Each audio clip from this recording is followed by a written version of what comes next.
السلام عليكم ورحمة الله وبركاته. إن الحمد لله نحمده ونستعينه ونستغفر ونعوذ بالله من شرور أنفسنا وسيئات أعمالنا. من يهده الله فلا مضل له ومن يضلله فلا هادي له، وأشهد أن لا إله إلا الله وحده لا شريك له، وأشهد أن محمدا عبده ورسوله. أما بعد، رب اشرح لي صدري ويسر لي أمري واحلل عقدة من لساني يفقهوا قولي. رب زدني علما رب زدني علما। সম্মানিত আজকের ক্লাসে উপস্থিত সুপ্রিয় ভাই সকল, সম্মানিত বোন, সর্বপ্রকারের হামদ প্রশংসা গুণগান সেই মহান আল্লাহ তাবারক ওয়া তাআলা নিমিত্তে, যিনি আমাদের সকলকে তার ইবাদত উপাসনার জন্য সৃষ্টি করেছেন, তার ইবাদত সঠিকভাবে করার জন্য আল্লাহ তাআলা শরীয়ত নাজিল করেছেন, যে অনুযায়ী আমাদের সকলকে ইবাদত করতে হবে। আর তার বাইরে ইবাদত করতে গেলে সেটা ইবাদতে গণ্য হয় না। তারপরে আমাদের সকলের প্রাণপ্রিয় নবী করিম মুহাম্মদ মুস্তাফা সাল্লাল্লাহু আলাইহি ওয়াসাল্লাম, ওনার উপর অসংখ্য শান্তি ধারা বর্ষিত হোক। আল্লাহুম্মা সাল্লি আলাইহি আল্লাহুম্মা বারিক আলাইহি। সম্মানিত উপস্থিতিগণ, আজকে ইনশাআল্লাহ শাবান মাস এবং এই মাসে করণীয় কিছু আমল ও বর্জনীয় আমল যেগুলো সমাজে করা হয় সেগুলো তুলে ধরা হবে। এই শাবান মাস,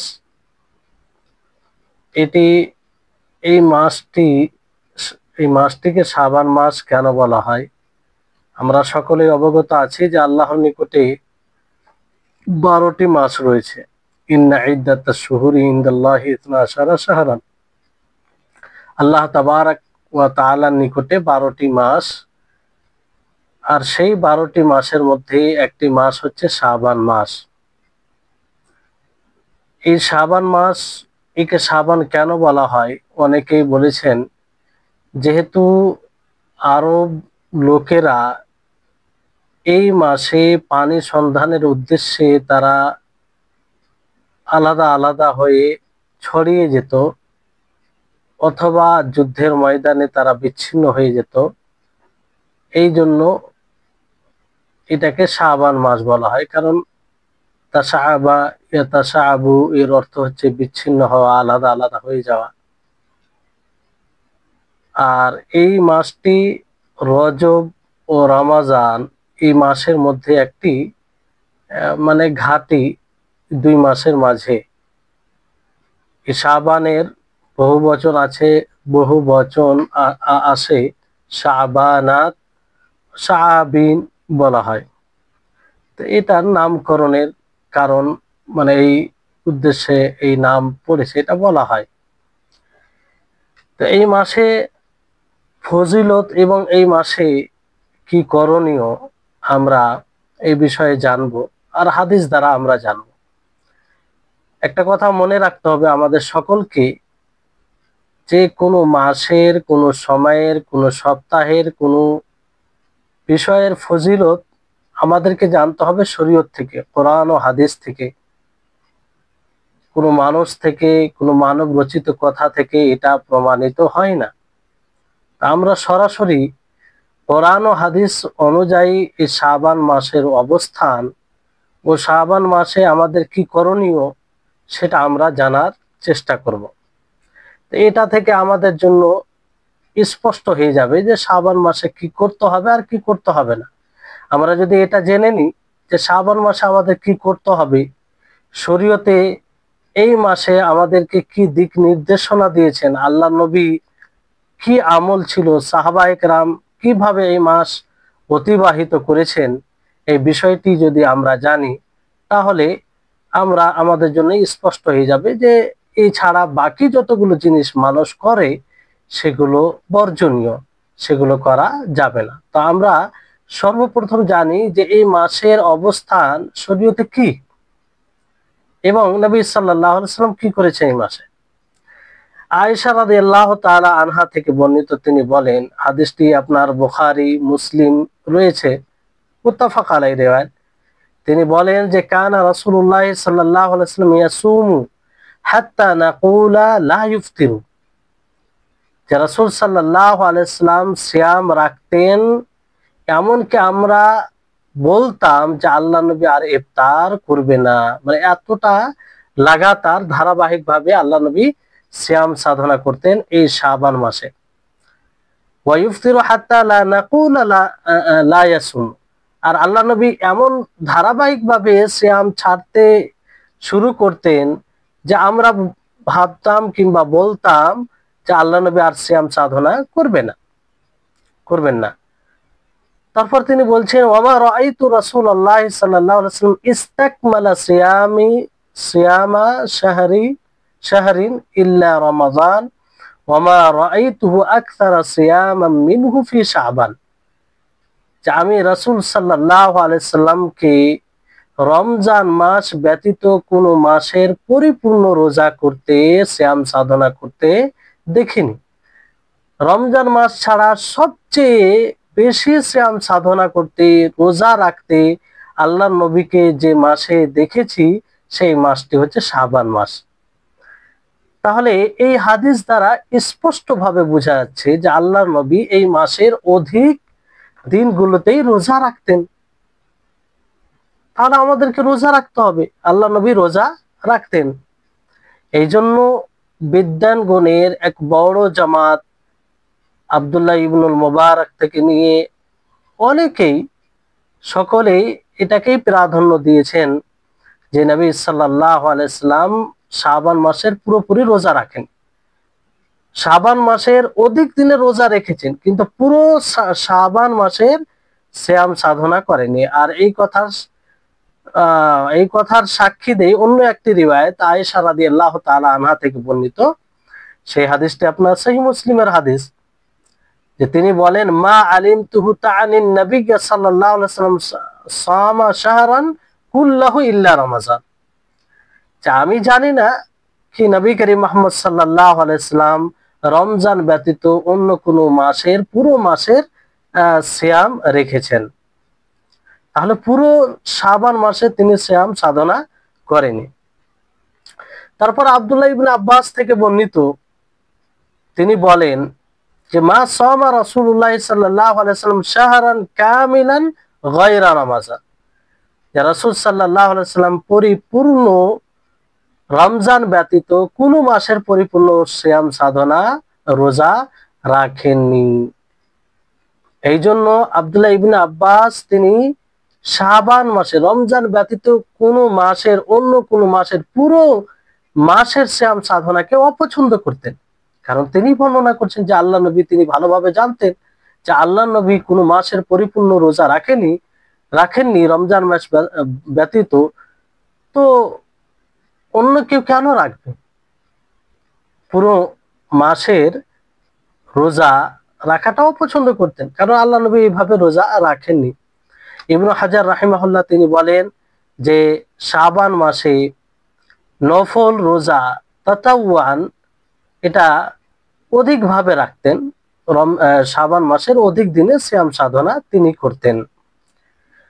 ওসামা বিন যায়েদ রাদিয়াল্লাহু আনহুমা থেকে বর্ণিত, তিনি বলেন যে কুলতু ইয়া রাসূলুল্লাহ লাম আরাকা তাসুমা মিন শাহরিন মিন শুহুরি মা তাসুমু মিন শাবান, যে হে আল্লাহ রাসূল, আমি আপনাকে শাবান মাসে যতটা সিয়াম সাধনা করতে দেখছি, রোজা পালন করতে দেখছি, ততটা অন্য কোনো মাসে আপনাকে সিয়াম রাখতে দেখি না।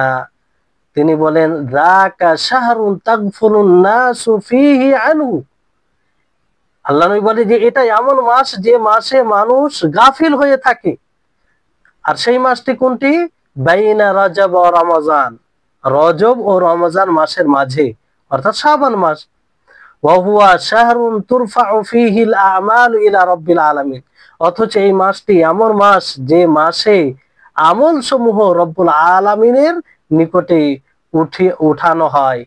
ওয়া উহিব্বু আন ইউরফা আমালি ওয়া আনা সাইম, আর আমি পছন্দ করি যে আমার আমল সিয়ামরত অবস্থায় আল্লাহর নিকটে উঠানো হোক।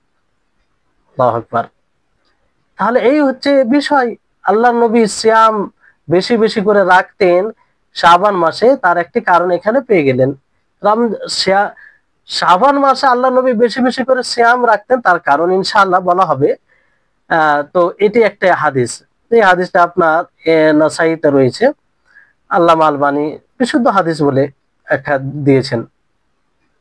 তারপর আবু দাউদের একটি হাদিস রয়েছে, তিনি বলেন যে কানা আহাব্বু শুহুরি ইলা রাসূলিল্লাহি সাল্লাল্লাহু আলাইহি ওয়াসাল্লাম আন ইয়াসুমাহু শাবান সুম্মা ইয়াসিলুহু বিরমাজান, যে আল্লাহর রাসূল সাল্লাল্লাহু আলাইহি সাল্লামের নিকটে সর্বপ্রিয় মাস কি ছিল? শাবান মাসে রোজা। এই জন্য তিনি শাবান মাসে রোজা রাখতেন, তারপরে পরে রমজান মাসের সিয়াম সাধনা রাখতেন। ইবনু রজব রাহিমাহুল্লাহ তিনি বলেন যে শাবান মাসের সিয়াম অন্য যেগুলো সম্মানিত মাস রয়েছে সেই সম্মানিত মাসের সিয়ামের চেয়ে উত্তম সিয়াম। আর উত্তম নফল সিয়ামের মধ্যে উত্তম সিয়াম, কারণ এটা রমজানের কাছাকাছি। তিনার যে মতামত তিনি উল্লেখ করছেন যে এটা রমজানের কাছাকাছি, রমজানের আগে। আর এটা বলা হয় যে নফল সিয়াম রমজানের আগে হোক কিংবা পরে হোক সেটা উত্তম নফল সিয়াম। যেমন আপনার ফরজ সালাতে আগে পিছে সুনানে রাতেবা রয়েছে, যেমন জোহর সালাতে আপনার আগে 4 রাকাত সুন্নাত রয়েছে, পরে 2 রাকাত রয়েছে সুনানে রাতেবার মধ্যে।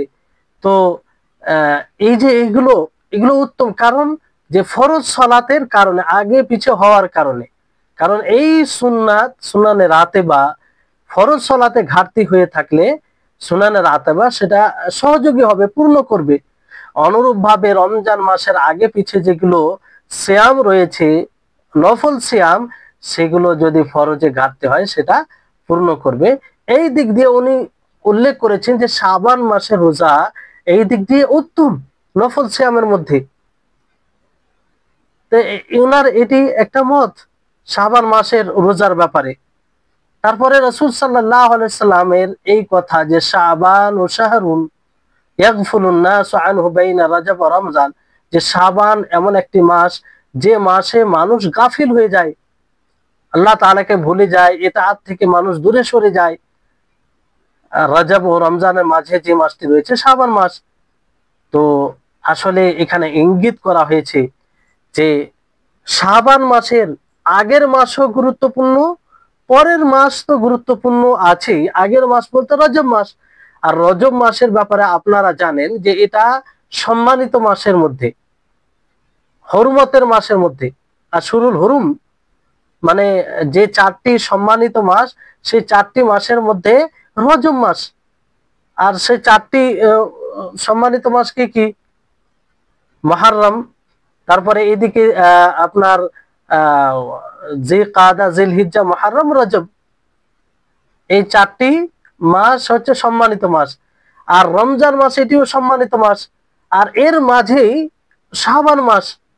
তো এই শাবান মাসে এই দুইটি গুরুত্বপূর্ণ দুই দিকে মাস থাকার কারণে মানে রজব মাস পার করে মানুষ মনে করে যে না, উত্তম মাস তো অতিক্রম করলাম, এখন একটু রেস্ট করি, কিংবা একটু মানে ইবাদতের দিকে অতটা গুরুত্ব থাকে না, যেহেতু একটা গুরুত্বপূর্ণ মাস অতিক্রম করে আসে।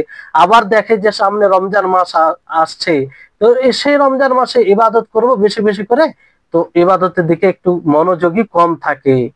তো এই ক্ষেত্রে এই শাবান মাসে রোজা রাখাটা এমনিতেই উত্তম হয়ে যায়।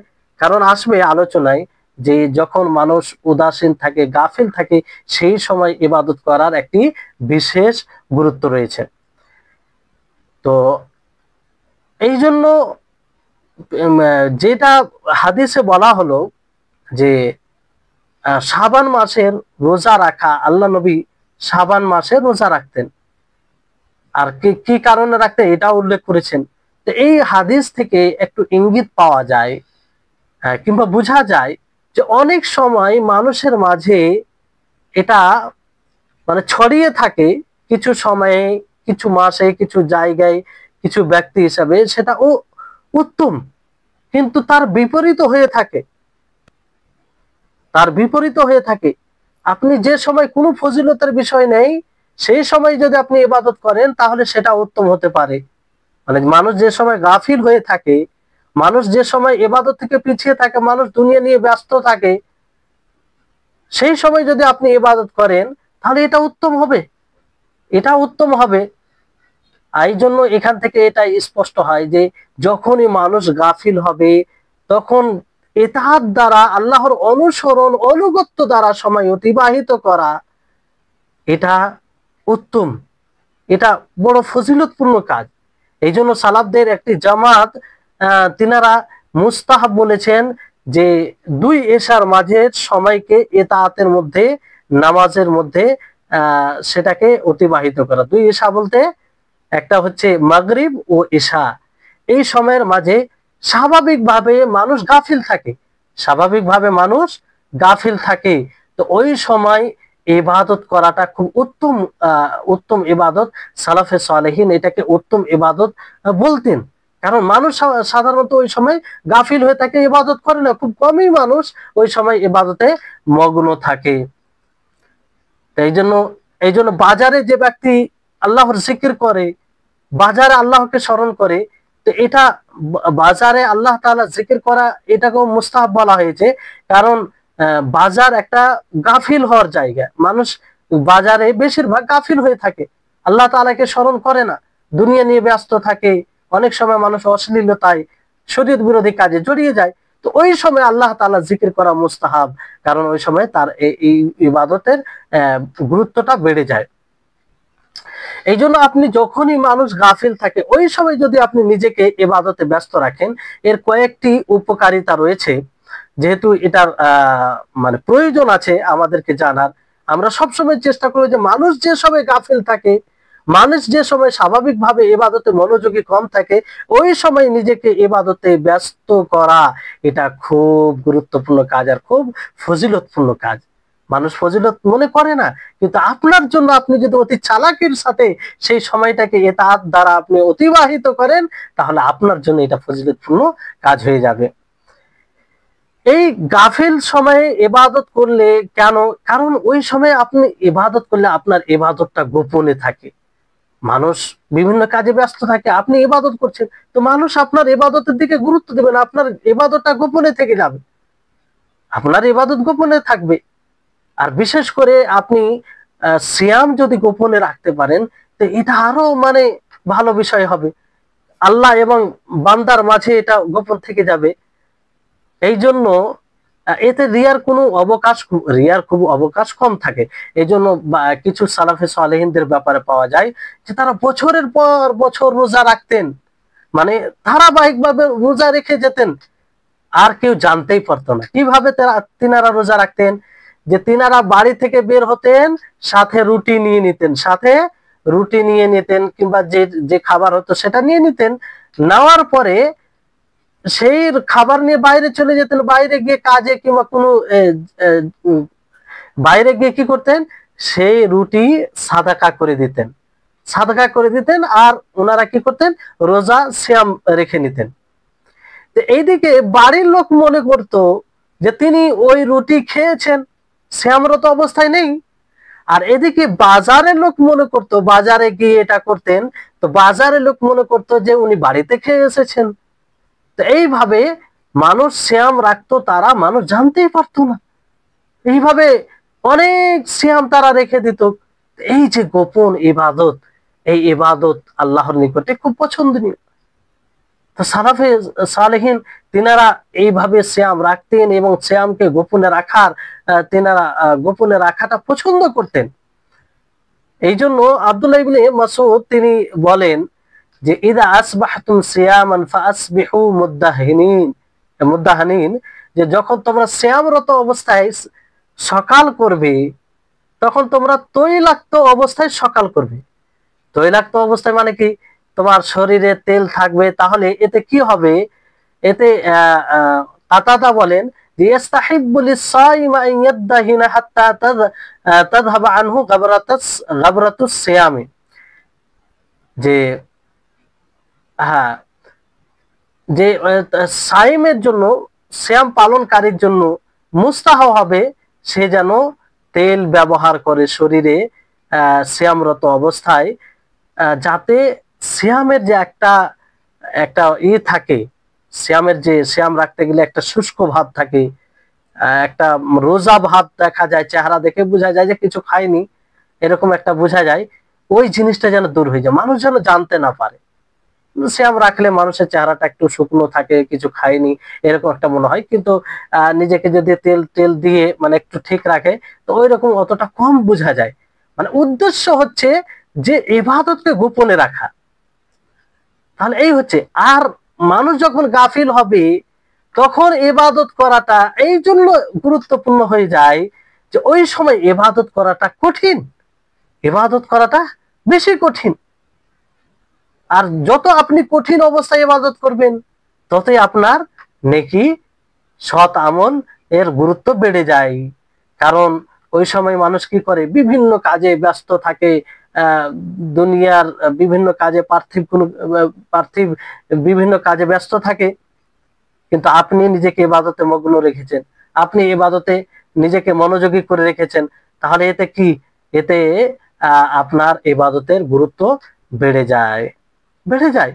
এই জন্য বলা হয়, একটি হাদিস রয়েছে, খুব গুরুত্বপূর্ণ হাদিস, হাদিসটি আমাদেরকে স্মরণে রাখা উচিত আর বিশেষভাবে গুরুত্ব দেওয়া উচিত। যখন দেখবেন মানুষ গাফিল হয়ে আছে, মানুষ দুনিয়া নিয়ে ব্যস্ত, অতি মানে আনন্দিত, এত আনন্দ, এত খুশি, এত মানে নিয়ামতে থাকছে যে ইবাদতে তাদের কোনো গুরুত্ব নেই, ওই সময় আপনি নিজেকে পৃথক করে ওই সময়টা যদি আপনি ইবাদতে কাটাতে পারেন, তা আপনি ধন্য। আল্লাহ নবী মুহাম্মদ সাল্লাল্লাহু আলাইহি সাল্লাম বলেন, আল ইবাদাতু ফিল হারাজি কাল হিজরাতি ইলাইয়া, যে ফিতনার সময় ইবাদত আমার দিকে হিজরতের সমতুল্য। তাহলে চিন্তা করুন কেন এটা, কারণ ফিতনার সময় মানুষ প্রবৃত্তির অনুসরণ করে, মানুষ মানে নিজের মন মতো খেয়াল খুশি মতো জীবন যাপন করে, ইবাদতে মনোযোগী হয় না, ইবাদতে মন লাগে না। আর ওই সময় যদি আপনি নিজেকে ইবাদতে মনোযোগী রাখেন, ইবাদতে সময় অতিবাহিত করেন, তাহলে এতে কি হবে, যে আপনি কষ্টের সময় নিজেকে এতাতে ব্যস্ত রেখেছেন, তা এটা গুরুত্বপূর্ণ কাজ হবে। এই হাদিসের অন্তর্ভুক্ত হবেন যে আপনি ফিতনার সময় আল্লাহর ইবাদত করছেন। তো মানুষ যে সময় গাফিল, এই কথাগুলো কেন বললাম, এই যে শাবান মাসে প্রায় মানুষ দেখবেন গাফিল হয়ে থাকে, কারণ সে মনে করে যে সামনে রমজান মাস আসছে, দেখা যাবে সেই মাসে আমরা বেশি বেশি করে ইবাদত করবো, এই জন্য এই মাসে গুরুত্ব কম থাকে। তো এইরকম মাসে বেশি বেশি করে ইবাদত করা উচিত, যেটা আল্লাহ নবী করতেন, আল্লাহ নবী করতেন। এবার আসুন যে এখানে আল্লাহর নবী এই রমজান শাবান মাসে সিয়াম কেন বেশি রাখতেন, সিয়াম কেন বেশি রাখতেন আল্লাহ নবী, এটার কারণ কি? তো এর কারণ হিসাবে একটা কারণ উল্লেখ করা হয়েছে যে আল্লাহর নবী নফল যতগুলো ইবাদত করতেন সেটাকে বাকি রাখতেন, তিনি অনড় থাকতেন, সেটা করতেন, সেটা ছুটে গেলে আপনি কাজা করতেন, তা আপনার এটা পদ্ধতি ছিল।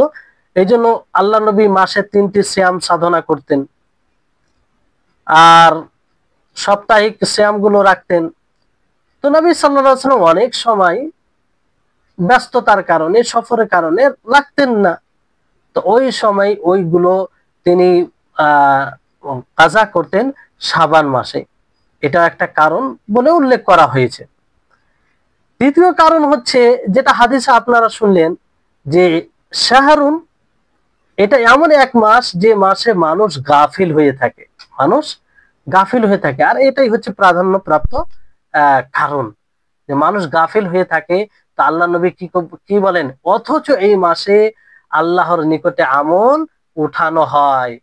আর আল্লাহ নবী বলেন, ওয়াহিব্বু আইয়ুরফা আমালি ওয়া আনা সাইম, আমি পছন্দ করি যে আমার আমল উঠানো হোক যে সময় আমি সিয়ামরত অবস্থায় থাকবো। আল্লাহ আকবার, একটু চিন্তা করুন আল্লাহ নবীর কি আশা। কারণ সিয়ামরত অবস্থায় যদি আমল উপস্থাপন করা হয়, তাহলে এটা একটা মানে ভালো আশা। আর আল্লাহ নবী তিনি সর্বোত্তম নবী, সৈয়দুল আম্বিয়া, তিনার আগে পিছে সমস্ত গুনাহ মাফ করে দেওয়া হয়েছে, অথচ আল্লাহ নবীর এই আশা। তা আমাদেরকে এই আশা করতে হবে না? আমরাও এই আশা রাখবো এবং এই আশা করে আমরা শাবান মাসে যত দূর পারি, যতটুকু সাধ্য আছে আমরা বেশি সিয়াম রাখার চেষ্টা করব। তো এটা একটা কারণ হিসাবে বলা হয়। এখানে আরো কিছু কারণ আছে। তো এই শাবান মাসে এখান থেকে এটা স্পষ্ট হয় যে আমাদের এই শাবান মাসে করণীয় কি এবং রোজা রাখতে হবে। আহ, রোজা রাখতে গেলে লাভটা কি রয়েছে, এটা আশা করি স্পষ্ট হয়েছে। তারপরে বিষয়টি আসছে যে এই মাসে সিয়াম রাখতে গেলে একটা কি হয়, সামনে রমজান মাস আসছে, যেটি ফরজ, যে মাসের সিয়াম রাখা ফরজ, রাখতেই হবে, দিনের একটা স্তম্ভ। তো আপনি যদি শাবান মাসে শ্যাম সাধনা করেন, তো শাবান মাসে শ্যাম সাধনা করলে আপনি আগে থেকেই নিজের ব্রেনকে, নিজের মিজাজকে, নিজের মানে স্বভাবকে সেই দিকেই মানে ধাবিত করছেন, যাতে রমজান মাসের শ্যাম রাখতে আপনার জন্য কোনো প্রকারের অসুবিধা না হয়, কোনো প্রকারের অসুবিধা না হয়। এটা একটা মানে হিকমা বলতে পারেন আহ শ্যাম রাখার, এই শাবান মাসের বেশি বেশি করে শ্যাম রাখা। তারপরে আপনার আহ, এটা স্বাভাবিক, যদি আপনি শাবান মাসের শ্যাম বেশি বেশি করে রাখেন, তো রমজান মাসের শ্যাম রাখতে আপনার জন্য একদম সহজ হয়ে যাবে। এই দুই দিক দিয়ে, মানসিক দিক দিয়ে আর শারীরিক দিক দিয়ে, দুই দিক দিয়ে আপনার সহজ হবে। মানসিক দিক দিয়ে এই এই এই জন্য সহজ হবে যে আপনি যেহেতু শাবান মাসের শ্যাম রেখেছেন, রাখলেন, কেন রাখলেন? অবশ্য নবী সাল্লাল্লাহু আলাইহি সাল্লামকে ফলো করে, যে আল্লাহ নবী রেখেছেন। তো এখানে যদি এতটুকু আপনি ফলো করেছেন, তো রমজান মাস, যেটাকে, যেই মাসের শ্যামকে আল্লাহ তাআলা ফরজ করেছেন, যেটি ইসলামের স্তম্ভ, সেটাকে আরো আপনি পালনের জন্য অগ্রগামী হবেন, আরো আপনি প্রস্তুত হবেন মানসিক দিক দিয়ে। এখানে আপনার এতটা মানসিক আপনি তৈরি করে নিয়েছেন নফল শ্যামের ক্ষেত্রে, তাহলে সেই শ্যামের ক্ষেত্রে আরো মানসিক ভাবে আপনি মজবুত হয়ে যাবেন। এটা একটা লাভ। শারীরিক দিক দিয়ে কি, হঠাৎ করে যখন কোনো মানুষ কোনো আমল করে, সেটা কঠিন হয়, কিন্তু আগে থেকে যদি করে তাহলে তার জন্য ভারী হয়। এমন যেমন আপনাদেরকে উদাহরণ দিই, যে আহ অনেক সময় দেখেন, অনেক যারা কাজ করে না, অন্য কাজ করে, তাকে যদি কাজ করতে দেন ভারী কাজ, তো তার জন্য কষ্ট হয়। আবার ওই কাজটাই যখন করে করে সে অভ্যস্ত হয়ে যায়, তার জন্য হালকা হয়ে যায়। তা আপনি শ্রাবণ মাসের 6টা 7টা 8টা 9টা যতটা পারলেন আপনি শ্যাম সাধনা করলেন, তারপর রমজান মাসে শ্যাম রাখতে আপনার জন্য অসুবিধা হবে? হবে না। এই জন্য দেখবেন রমজান মাসে হঠাৎ করে শ্যাম রাখে, এই বলে আজকের দিনটা খুব কষ্টতে পার হলো, পিপাসার্ত ছিলাম, এই ছিলাম, ওই ছিলাম, খুব কষ্ট। এই বিষয়টা ঘটবে না যারা আগে থেকে সিয়াম পালন করবে। যারা মাসে 3টি রোজা কিংবা সাপ্তাহিক রোজা সোমবার বৃহস্পতিবার রাখে, তাদের জন্য তো কোনো সমস্যাই নাই। কারণ তারা পুরো বছরই এইভাবে রোজা রেখে তাদের অভ্যস্ত থাকে, কোনো সমস্যা নেই। একটি মাস তাদের মানে দ্রুত পার হয়ে যায়, রোজা রাখার দিক দিয়ে কোনো তাদের কষ্ট হয় না। আর যদি এটা না হয়, সারা বছর না, আপনি শাবান মাসের রোজাগুলো রাখেন, তাহলে এটা আপনি আহ আহ, রাখতে পারেন। এটা এক প্রকারের লাভ হবে আপনার। তারপরে বিষয় হচ্ছে যে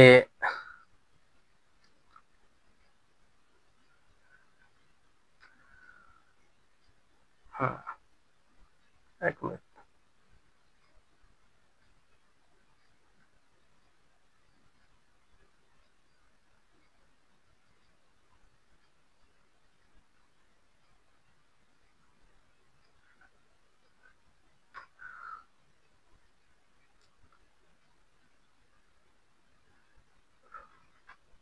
তো শাবান মাস একটি রোজার। আর আর কি করণীয়, এই মাসে বেশি বেশি করে যেগুলো হয়তো কাজা হয়ে আছে, যে সিয়ামগুলো কাজা হয়ে আছে, তার আমরা কি করব, এটাকে কাজা কাজা করে নেব। মানে যেগুলো সিয়াম রাখা হয়নি, সেটা অনেক ক্ষেত্রের সিয়াম হতে পারে, রমজান মাসের সিয়াম হতে পারে, রমজান মাসের সিয়াম হতে পারে, অনেক মা ও খালাদের বোনদের সিয়াম বাকি থাকতে পারে, কারণ তাদের প্রত্যেক মাসে এটা সমস্যা হয়, ব্লাড আসে, সে কারণে মাসে 5টা 6টা 7টা 8টা সিয়াম তাদের মানে এইভাবে তারা রাখতে সক্ষম হয় না। তো অনেক সময় পরবর্তী সময়ে বিভিন্ন ব্যস্ততার কারণে হয়তো রাখতে পারে না, কিংবা সন্তানের কারণে রাখতে পারে না, তো এরকম সমস্যা হয়। তো তাদের জন্য এই শাবান মাসটা একটা গুরুত্বপূর্ণ মাস। এই জন্য আয়েশা রাদিয়াল্লাহু তাআলা আনহা থেকে বর্ণিত আছে যে তিনি এই শাবান মাসে বেশিরভাগ এই সিয়ামগুলো পালন করতেন, কারণ নবী সাল্লাল্লাহু আলাইহি সাল্লামের সাথে, নবী সাল্লাল্লাহু আলাইহি সাল্লামের কারণে অনেক সময় রাখতে পারতেন না, তো শাবান মাসে তিনি ওই কাজা সিয়ামগুলো রাখতেন। শাবান মাসে কাজা সিয়ামগুলো রাখতেন। কারো যদি মানতের সিয়াম থাকে, কিংবা কাফারা সিয়াম থাকে, কিংবা আর কিছু এরকম সিয়াম থাকে যেগুলো ফরজ আবশ্যিক, সেগুলো যেন এই শাবান মাসে রেখে নেয়। এটা একটা আহ এই মাসের করণীয়, যেটা খেয়াল রাখতে হবে। তারপরে এখানে একটা বিষয় আছে যে এই শাবান মাসে শেষ শাবানে রোজা রাখা যাবে কি যাবে না, যেটা আপনাদের ওই ধারাবাহিক ক্লাসে আলোচনা হয়েছিল। তারপরে এখানে যেহেতু শাবান মাসের সাথে সম্পৃক্ত, তো বিষয়টি বলে দিলে ভালো হয়। যে একটি হাদিসের মধ্যে আছে, নবী সাল্লাল্লাহু আলাইহি সাল্লাম এক ব্যক্তিকে বলেন যে হাল সুমতা মিন সারারি হাদা হাদা শাহরি শাইয়ান, ক্বালা লা, ক্বালা ফাইদা আফতারতা ফাসুম ইয়াউমাইন। ওয়াফি রিওয়ায়াত বুখারী, বুখারী রিওয়ায়াতে এইভাবে রয়েছে হাল সুমতা মিন সারারি, এবং কিংবা সিরারি শাবান শাইয়ান। আল্লাহ নবী জিজ্ঞাসা করেন যে তুমি কি আহ এই শাবান মাসের মধ্য থেকে অথবা শেষ থেকে কোনো দিনের সিয়াম রেখেছো? তো তিনি বললেন না, আমি রাখিনি। তো আল্লাহ নবী বলেন যখন তুমি ইফতার করে নিবে, তারপরে 2টি সিয়াম সাধনা করবে। অন্য রেওয়ায়তে এইভাবে রয়েছে, মিন মানে বুখারীর রেওয়ায়তে, এই হাদিসটি বুখারী মুসলিমে রয়েছে। এখানে সারার এর ব্যাখ্যা ওলামাগণ করেছেন যে সারার বলতে শাবান মাসের শেষ দিনকে বলা হয়, কোনো মাসের শেষ দিনকে। অনেকেই আবার মানে মধ্যবর্তী দিনকে কোনো মাসের, এরকম ভাবে ব্যাখ্যা করেছেন। তো অন্য হাদিসে আবার ফের এইভাবে আছে, আবু হুরায়রা থেকে বর্ণিত, যে নবী সাল্লাল্লাহু আলাইহি সাল্লাম বলেন লা তুকাদ্দিমু রামাযানা বিয়াউমিন আও ইয়াউমাইনি ইল্লা মান কানা ইয়াসুমু সাওমান ফালিয়াসুমহু, যে তোমরা রমজানকে আগে করিও না একদিন কিংবা 2 দিন। হ্যাঁ, ওই ব্যক্তি, যে ব্যক্তি সিয়াম রাখে অভ্যস্ত আছে, সে যেন সে সিয়াম রাখতে পারে। তো এক হাদিসে আল্লাহ নবী সিয়াম রাখতে বলছেন, আর এক হাদিসে সিয়াম রাখতে নিষেধ করেছেন। অন্য হাদিসে এইভাবে রয়েছে যে 15 শাবানের পরে সিয়াম রাখবে না। তো দুই রকম হাদিসের মধ্যে সামঞ্জস্য কি? 2 রকম হাদিসের মধ্যে সামঞ্জস্য হলো এটাই, যেগুলো যেটা মুহাদ্দিসিন কেরাম ব্যাখ্যা করেছেন, যে যে ব্যক্তিকে আল্লাহ নবী বলেন যে তুমি সিয়াম রাখো শাবান মাসের শেষ দিকে, তো আসলে সে সিয়াম রাখতো, তার আগে থেকে এটা অভ্যাস ছিল, কিংবা তার মানতের রোজা ছিল, সে কারণে আল্লাহ নবী তাকে রাখার কথা বললেন। আর যে কোনো প্রকারে তার অভ্যাস নাই, তাকে আল্লাহ নবী নিষেধ করেছেন যে শাবান মাসের শেষ দিকে রোজা রাখবে। মানে অভ্যাস নাই, রাখে না, পূর্বেও রাখতো না, তো বিশেষভাবে শাবান মাসের শেষ দিকে যেন সিয়াম সাধনা না করে, কারণ সামনে রমজান মাস আসছে। সেই রমজান মাসে অতি ফুর্তির সাথে এবং ভালো অবস্থায় যেন সিয়াম রাখতে পারে, এই কারণে। আর যদি কারো আগে থেকে অভ্যাস থাকে, রাখে, তাহলে রাখতে পারে, কিংবা কোনো রোজা তার উপরে ফরজ হয়ে থাকে, কাজা হয়ে থাকে, যেটা হয়তো করেনি, তো সে রাখতে পারে। তো এই হচ্ছে বিষয়। তো এখানে শাবান মাসের রোজার ক্ষেত্রে 3টি অবস্থা। শাবান মাসের মানে শেষ দিকে, শাবান মাসের শেষ দিকে রোজা রাখার ক্ষেত্রে এর 3টি অবস্থা রয়েছে।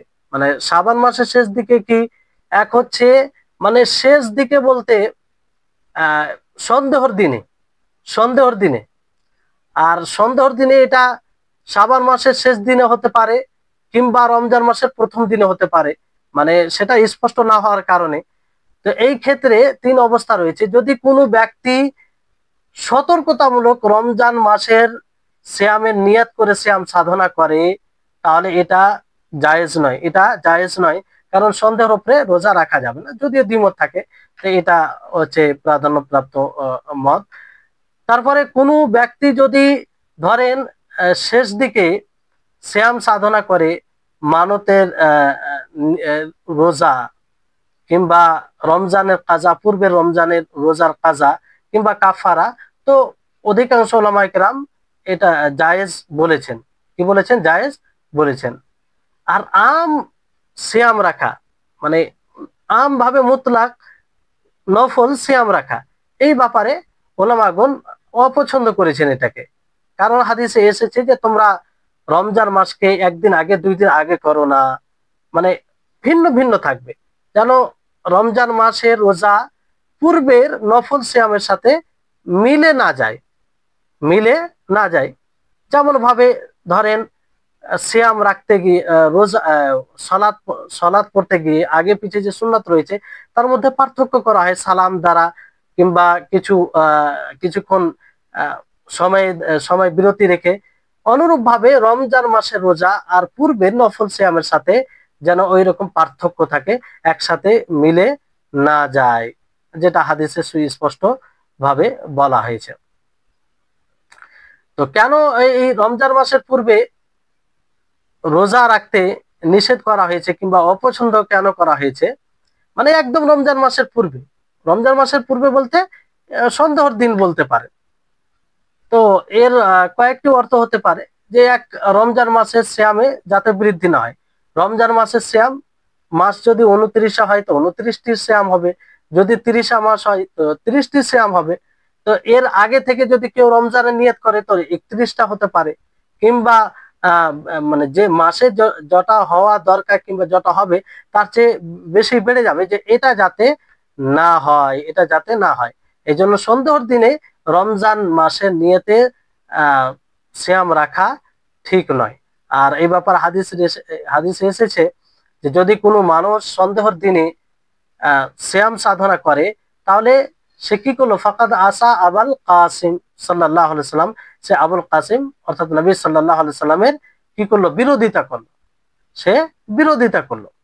দ্বিতীয় অর্থ হচ্ছে যেটা আপনাদেরকে বললাম, যে নফল সিয়াম এবং ফরজ সিয়ামের মধ্যে পার্থক্য করতে হবে।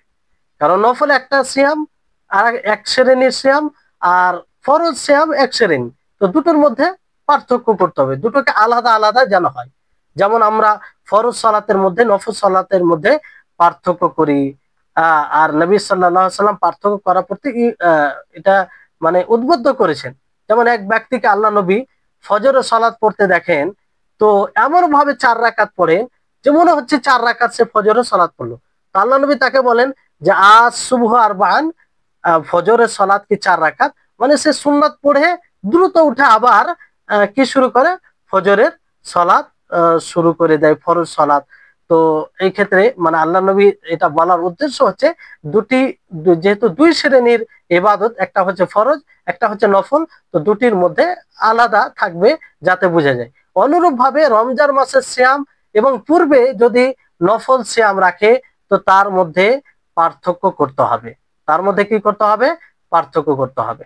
তা এই হচ্ছে রমজান মাসের না শাবান মাসের করণীয়, যে আমল করতে হবে। তারপরে এই মাসে আমরা যেটা করতে পারি, যে পূর্বে যেহেতু সামনে একটি গুরুত্বপূর্ণ মাস আসছে, গুরুত্বপূর্ণ মাস আসছে, তো সেই মাসের আগেই আমরা কোরআন তেলাওয়াত করতে শুরু করি, নিজের মস্তিষ্ককে, নিজেকে সব দিক দিয়ে আমরা প্রস্তুতি করি, মানে প্রস্তুতি নিই। কিছু কোরআন এখন থেকেই আমরা তেলাওয়াত করতে শুরু করে দিই। তো শাবান মাসে কোরআন তেলাওয়াত শুরু করে দেওয়া, এবাদতে একটু মনোযোগী হওয়া। যেমন সালাফ থেকে এগুলো বর্ণিত হয়েছে যে ওনারা এই শাবান মাসকে কি বলতেন? যে এটা কোরআন পাঠকের মাস, কোরআন পাঠকের মাস, এটা এই মাসে কোরআন তেলাওয়াত করা হয়। এরকমও রয়েছে অনেক সালাফদের ব্যাপারে এটা এসেছে যে ওনারা নিজের দোকানকে বন্ধ করে দিতেন এই শাবান মাসে, শাবান মাস থেকেই নিজের দোকানকে বন্ধ করে দিতেন এবং কোরআন পাঠ শুরু করতেন, কোরআন তেলাওয়াত করতে শুরু করতেন, যাতে রমজান মাসে আরো মনোযোগী হয়। আপনি স্বাভাবিক এটা নিজে উপলব্ধি করতে পারবেন, যে কোনো ইবাদত যখন আপনি আগে থেকে করবেন তো ওই ইবাদতে আপনার মনোযোগীটা আরো বাড়ে।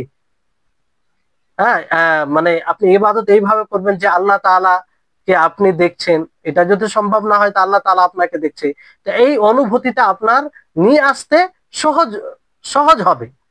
যেমন আপনি ফরজ সালাত, কোনো ব্যক্তি যদি আজানের আগেই চলে যায় কিংবা আজান হওয়া মাত্রই সেখানে পৌঁছে যায়, তাহলে তার আগে সুন্নাহ পড়বে, সুন্নাহর আগে কিছুক্ষণ বসবে, দোয়া করবে, তারপর যে ফরজ সালাতটা পড়বে সে যতটা মনোযোগী হয়ে পড়বে, ঠিক অতটা মনোযোগী হয়ে পড়া ওই ব্যক্তির পক্ষে সম্ভব হবে না যে সরাসরি এসে জমাতে অংশগ্রহণ করে, যে সরাসরি এসে জমাতে অংশগ্রহণ করে, তার জন্য সম্ভব হবে না।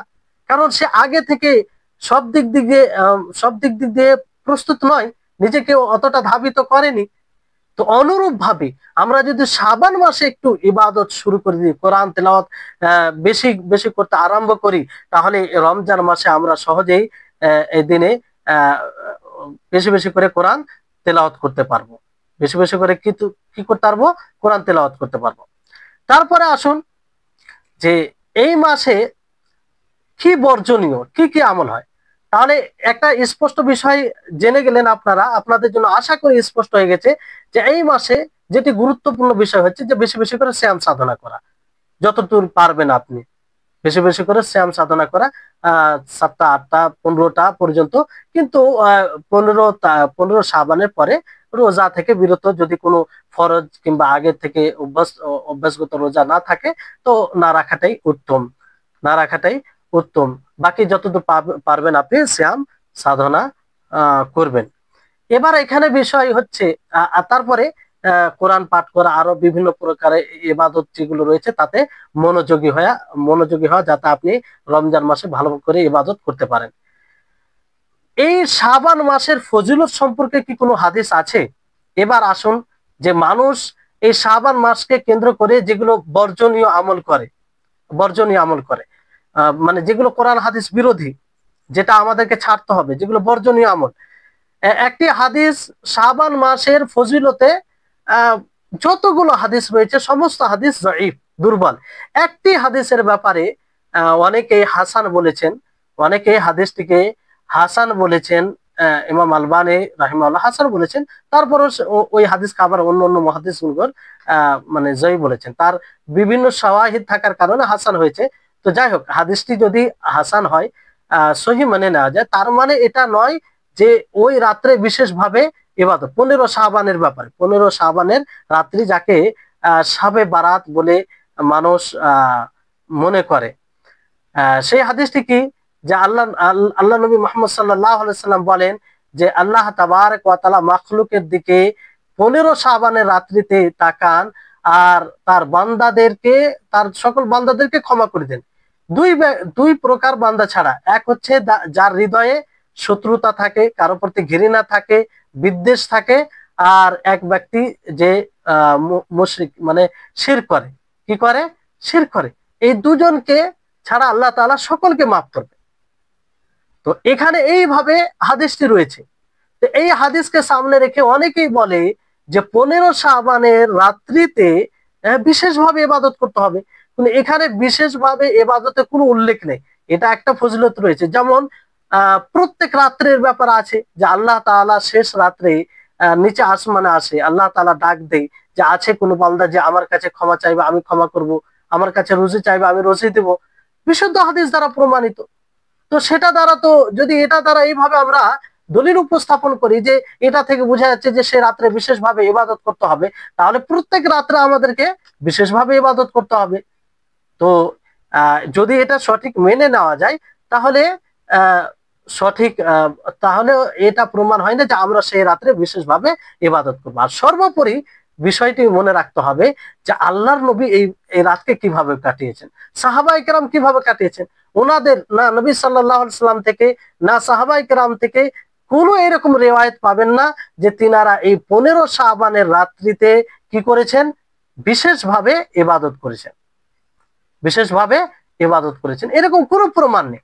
তো যে ইবাদত না আল্লাহ যে রাত্রে ইবাদত বিশেষভাবে না আল্লাহ নবী করেছেন না সাহাবায়ে কেরাম করেছেন, তা আপনি কেন করবেন? হ্যাঁ, আপনি নিজের অভ্যাস অনুযায়ী যদি আমল করেন, প্রত্যেক রাত্রে আপনি তাহাজ্জুদের সালাত পড়েন, সেই রাত্রে পড়লেন, কোনো সমস্যা নেই, কোনো সমস্যা নেই। কিন্তু ওই রাত্রিকে কেন্দ্র করে, ওই রাতকে সামনে রেখে আপনি বিশেষভাবে ইবাদত করবেন, তো এর জন্য অবশ্যই দলিল লাগবে, অবশ্যই দলিল লাগবে। দলিল ছাড়া আপনি এরকম আমল করতে পারেন না। তারপরে এই রাত্রে বিভিন্ন প্রকারের বিদআত ও খুরাফাত হয়, হ্যাঁ, মানে যেগুলো আমরা সমাজে দেখতে পাই। একটি বিদআত হচ্ছে যে এই রাত্রে সলাতুল আলফিয়া বলে একটি নামাজ পড়া হয়, 100 রাকাত পড়া হয়। হ্যাঁ, মানে 100 রাকাত, আর প্রত্যেকটি রাকাতে সূরাতুল ফাতিহার সাথে 10 বার সূরাতুল ইখলাস পড়া হয়, সূরাতুল ইখলাস পড়া হয়। 1000 বার সূরাতুল ইখলাস পাঠ করা হয়। তো এইভাবে এটাকে সলাতুল আলফিয়া বলে। তো এই এই সলাতুল আলফিয়া এই রাত্রে অনেকেই করে, অথচ এটা নবী সাল্লাল্লাহু আলাইহি সাল্লাম থেকে প্রমাণ নয়, এটা নবী সাল্লাল্লাহু আলাইহি সাল্লাম থেকে প্রমাণ নাই। এটা মানে মানুষকে ভাবা উচিত যে আমি ইবাদত করছি, তো এটা কার কিসের ভিত্তিতে ইবাদত করছি। এই সলাতুল আলফিয়ার বিস্তারিত বলার সময় নেই, সুযোগ নেই। এই সলাতুল আলফিয়া যখন শুরু হয় 448 হিজরিতে কোনো একজন ইবনে আবি হামরা নামক ব্যক্তি শুরু করেছিল বাইতুল মাকদিসে। তার কণ্ঠস্বর খুব ভালো ছিল, তাকে দেখা দেখি ধীরে ধীরে 1 2 3 4 5 করে মানুষ পড়তে আরম্ভ করে, এইভাবে ছড়িয়ে যায়। তো যেই ইবাদত নবীর যুগে ছিল না, যেই ইবাদত শরীয়তের নবীর যুগে শরীয়তের অংশ ছিল না, এটা পরবর্তী সময়ে শরীয়তের অংশ হবে? এটা কোনোদিন হতে পারে না, এটা কোনোদিন হতে পারে না। এই জন্য ইমাম মালিক রাহিমাহুল্লাহ তিনি খুব গুরুত্বপূর্ণ দামি কথা বলেছেন যে যেটি শরীয়তের অংশ নবীর জীবদ্দশায় হয়নি, সেটা আজকে কি করে শরীয়তের অংশ হয়ে যেতে পারে? এটা কখনো হতে পারে না। তাহলে এই সলাতুল আলফিয়া একদম বিদআত, খুরাফাত, তার কোনো ভিত্তি নেই, কোনো ভিত্তি নেই, এটা থেকে বিরত থাকবেন। তারপরে এই রাত্রে আপনার বাড়ি ঘরে মসজিদে মানে আলোকিত করা হয়, চেরাগ মোমবাতি এগুলো জ্বালানো হয়, এটা পুরো মানে অগ্নি পূজকদের সাদৃশ্য গ্রহণ করা। এটা কোথা থেকে এলো? এগুলো আমলের কোনো ভিত্তি নেই। এই রাত্রিকে বিশেষভাবে, এটা তো যে কোনো রাত্রে এইভাবে করা ঠিক নয়। তো ওই ওই রাত্রিতে করা এটা আরো মানে বড় নিন্দনীয়, আর এগুলো বিদআত ও খুরাফাতের মধ্যে আসে। তারপরে এই রাত্রে আরো কিছু বিদআত করা হয়, যে এই দিনে আপনার কবর জিয়ারত করা হয়, বিশেষভাবে কবর জিয়ারত করে, যার কোনো ভিত্তি নেই, এটাও শরীয়ত বিরোধী আমল। আর যত প্রকারের রেওয়ায়েত আছে, এই যে রেওয়ায়েতটি বললাম যাকে হাসান বলা হয়েছে, ওই রেওয়ায়েত ছাড়া আপনাদেরকে সংক্ষিপ্ত ভাবে বলি, সমস্ত রেওয়ায়েত যায়ীফ, দুর্বল, অনেক রেওয়ায়েত রয়েছে জাল, মানব রচিত হাদিস, মানব রচিত কথা, রাসূলের হাদিস নয়। আর সেটার উপরে ভিত্তি করে আপনি কি করে এই সব খোরাফাত আর শরীয়ত বিরোধী আমল করতে পারেন? তো সেই দিন কবর জিয়ারত করতে হবে, এর দলিল কোথায়? এর দলিল কোথায়? এই জন্য মনে রাখবেন, ইবাদতের ক্ষেত্রে সবসময় এই নীতিমালা মনে রাখবেন যে ইবাদত যখনই আপনি করতে যাবেন, কিংবা যখনই আপনার চোখে কোনো ইবাদত পড়বে, কিংবা আপনি যখনই কোনো ইবাদত সম্পর্কে শুনবেন, তো আগে দেখবেন তার দলিল আছে কি নেই, তার দলিল আছে কি নেই। যদি তার দলিল থাকে তাহলে আপনি নিশ্চিন্তে করবেন, আর যদি দলিল না থাকে সেটা কোনো মতেই করবেন না। দলিলবিহীন কখনো ইবাদত হয় না, সেটা বিদআত ও খুরাফাত হয়। দলিলের ভিত্তিতে ইবাদত হবে। তাহলে এই হচ্ছে কোন কবর জিয়ারত, সেই দিন বিশেষ করে কবর জিয়ারত করা, এগুলো বেদাত ও খোরাফাতের মধ্যে আসে। তারপর 15 শাবানের বিশেষভাবে রোজা রাখা। আপনি রোজা রাখতে পারেন, শাবান মাসের রোজার যেটা আপনারা শুনলেন, ওই হিসাবে আপনি রোজা রাখছেন, রাখতে পারেন, কিন্তু 15 শাবানকে কেন্দ্র করে আপনি শ্যাম সাধনা করবেন, এটা ঠিক নয়। যদি এই উদ্দেশ্যে আপনি শ্যাম সাধনা করেন, তা আপনার এই রোজা বিদআতে পরিণত হবে। যদি আপনি এই উদ্দেশ্যে যে 15 শাবানের এর বিশেষ ফজিলত আছে, তাহলে এটা আপনার কি হবে, বিদআতে পরিণত হবে। আপনি রেখে আসছেন, তার আগে পিছে রাখছেন, আগে থেকে রাখছেন, কিংবা একদিন রাখছেন, শাবান মাসে একদিন রাখছেন, একদিন রাখেন না, এইভাবে করতে হতে 15 শাবানও রেখে নিলেন। আপনার এরকম কোনো উদ্দেশ্য নেই যে 15 শাবানের বিশেষ ফজিলত এই শাবান মাস হওয়ার কারণে মানে 15 শাবানকে কেন্দ্র করে, তাহলে কোনো সমস্যা নেই। আর যদি এটাকে কেন্দ্র করে রাখেন, তাহলে এটা ভুল হয়ে যাবে। কারণ এইভাবে না আল্লাহর নবী রেখেছেন, না আপনি। যেমন আপনি মাসে 3টি রোজা রাখেন, 13, 14, 15 আল্লাহ নবী রাখতেন, এইভাবে আপনি সিয়াম রাখছেন, কোনো সমস্যা নেই। কিংবা শাবান মাসে বেশি বেশি করে রোজা রাখা দরকার, ওই হিসাব আপনি রেখে নিলেন, কোনো সমস্যা নেই। কিন্তু 15 শাবানকে কেন্দ্র করে সেই মাসের এমন জিনিসকে ভিত্তি করে যেটা শরীয়তে নেই, তাহলে এটি বেদাত ও খোরাফাতের মধ্যে পড়ে যাবে। তারপর এই শাবে বারাত বলে এটাকে উল্লেখ করা হয়, 15 শাবানের রাত্রিকে শাবে বারাত বলে উল্লেখ করা হয়। এটা একদম ভিত্তিহীন কথা, ভিত্তিহীন কথা। শাবে বারাত মানে নিজেকে মুক্ত করার রাত। হ্যাঁ, আর ওই বিভিন্ন ভাবে ইবাদত করা হয়, যেরকম সালাতুল আলফি, আরো বিভিন্ন প্রকারের ইবাদত করা হয়, এর কোনো ভিত্তি নেই। এগুলো থেকে বিরত থাকবেন। আহ শাবে বারাত এগুলো বলতে, শাবে বারাত বলতে এই রাতকে তারা ওই মাকাম দেয় যে রাত্রের, যে লাইলাতুল কদর রমজান মাসে রয়েছে, সেই রাত্রের মাকাম। অনেকেই ধারণা করে, বড় দুঃখ হয়, যে এই শাবে বারাতে কোরআন নাজিল হয়েছে। কি আশ্চর্যজনক বিষয়! অথচ কোরআনের সুস্পষ্ট ভাবে বলা হয়েছে, ইন্না আনজালনাহু ফি লাইলাতুল কদর, যে আমি এই কোরআনকে নাজিল করেছি লাইলাতুল কদরে, রাত্রিতে। আর এই লাইলাতুল কদর রাত্রি কোথায় রয়েছে? রমজান মাসের শেষ দশকে। তো শেষ দশকের কোন রাত্রি হবে, কিন্তু শাবান মাসে কোথায় এলো? কিসের ভিত্তিতে এটা এত বড় দুঃসাহস কি করে এলো? সম্মানিত উপস্থিতিগণ, তাহলে এই সব বিদআত ও খুরাফাত থেকে আমাদেরকে নিজেকে বাঁচিয়ে রাখতে হবে। তারপরে অনেকেই মনে করে যে এই রাত্রে রূহ নেমে আসে, মানুষ যারা মারা গেছে তারা অবতরণ করে, সাক্ষাৎ করে। কারো স্বামী মারা গেলে সে রাত্রে এসে সাক্ষাৎ করে, বিভিন্ন রূপ ধারণ করে আসে। এগুলো ভিত্তিহীন কথা। একজন মানুষ মারা যখন যায়, সে আর কখনো ফিরে আসে না, কখনো ফিরে আসে না। সে বারজাখী জীবনে চলে যায়। বারজাখী জীবনে গিয়ে সে যদি ভালো হয় তো নিয়ামতে থাকে, আর যদি মন্দ হয় সে আযাবে থাকে, শাস্তিতে থাকে, সে কষ্টে থাকে। আর হাসরের মাঠে তাকে উঠানো হবে যখন কিয়ামত সংগঠিত হবে। এছাড়া কোনো মানুষ ফিরে আসবে না। এই ব্যাপারে আপনি নিশ্চিত ভাবে আপনার পাকা পুক্তা ঈমান হতে হবে যে একজন মানুষ মারা যাওয়ার পরে তার ফিরে আসার কোনো পথ নেই। কোনো ব্যক্তি ফিরে আসে না, না নবী সাল্লাল্লাহু আলাইহি ওয়াসাল্লাম ফিরে আসবেন। এটা আল্লাহ তাবারক ওয়া তাআলার নীতি, এটা আল্লাহ তাবারক ওয়া তাআলার সুন্নাহ, যেটা কোরআন ও হাদিসে স্পষ্ট করেছেন। তো এইভাবে ধারণা রাখছে মানুষ মুসলিম হয়ে, যেগুলো অমুসলিম থেকে এসেছে, যে বিভিন্ন রূপ ধারণ করে আসে, এগুলো অমুসলিম থেকে আসা। তারপরে এই দিনকে, এই দিনে হালুয়া রুটি তৈরি করে খায়, খুশি মানায়, আনন্দ করে। অনেকে বলে যে নবী সাল্লাল্লাহু আলাইহি সাল্লামের উহুদ যুদ্ধে দাঁত শহীদ হয়েছিল, তো তিনি নরম জিনিস খেয়েছিলেন। কি অবাক করা বিষয় বলেন, যে যদি বাস্তব 1 মিনিটের জন্য মেনে না হয়, তো আপনি শুধু এই হালুয়া রুটি খেয়ে হয়ে যাবে বাস, যে দাঁত ভেঙে গেছিল, নরম জিনিস খেয়েছে, আর ওই সময় দেখবেন অন্য সবাই আর ফের মাংস খাবে, আরো অন্য কিছু, সবকিছু খাবে। মানে হাস্যকর বিষয়। ইসলামকে নিয়ে এরা উপহাস করছে মানুষের সামনে, এমন ভাবে এরা বড় জালিম, ইসলামের সাথেও তারা জুলুম করছে। এই সব জিনিসগুলো দেখে অমুসলিমরা এই ইসলামকে নিয়ে উপহাস করে। এগুলো কি ভ্রান্ত জিনিস। তারপরে এই উহুদ যুদ্ধ কখন হয়েছিল? শাওয়াল মাসে আর শাবান মাসে তারা এটা মানেই করে।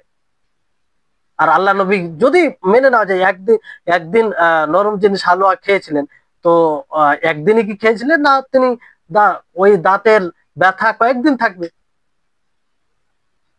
তো এই হচ্ছে, এগুলো সব ভ্রান্ত বিষয়, এগুলো থেকে বিরত থাকতে হবে। আরো অনেক ভ্রান্ত যতগুলো এক কথায় পাওয়া যায়, এসব থেকে আমাদেরকে বিরত থাকতে হবে।